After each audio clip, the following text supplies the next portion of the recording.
Hey, it's 11:11 here in Colorado. I'm Dr. Heidi, and I want to talk about positive psychology for a minute. And it's also important, I think, to recognize pain and recognize suffering as part of the human experience. And so when I talk about choosing positive and choosing to reframe things in a positive way, that doesn't mean just skip over your feelings or negate your feelings or even judge yourself for having negative feelings, which is not helpful. None of those things are helpful. However, it's really easy to get caught in patterns of thinking and caught in negative patterns of thinking specifically because our brains are actually built to scan the environment for danger, to keep us alive, to help with survival. Our brains have this negativity bias that we will always remember and see and think of some of the more negative things before the positive things when they both exist. And that's almost always that they both exist. And so there is this choice to, again, first just honor what's happening, what you're feeling. If you're sad about something, let yourself be sad about something. If you're angry about something, let yourself be angry about something. That's human, that's important. Those emotions are informative, they're helpful.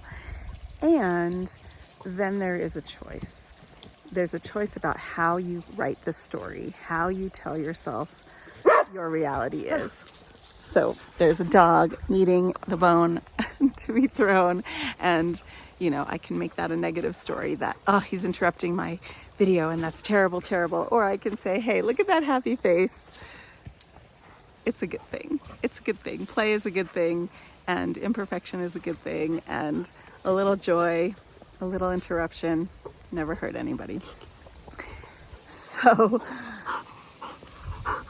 the idea of positive psychology is really this idea of how do we purposely choose a positive story, or how do we purposely reframe something to say, maybe it's not so bad. What happened? Maybe this was meant to happen because I'm going to learn from it and grow from it, even if there was some pain involved. And so that's kind of related to is the glass half empty or half full? And it's both. It's always both. And so how are you going to choose to talk about it? How are you going to choose to think about it? Are you going to choose to say, hey, my half glass of water is going to quench my thirst, and then I actually get to refill it because I'm so lucky to live in this place where there's really abundant fresh water right now still in the world. Let's hope that continues and envision that continuing.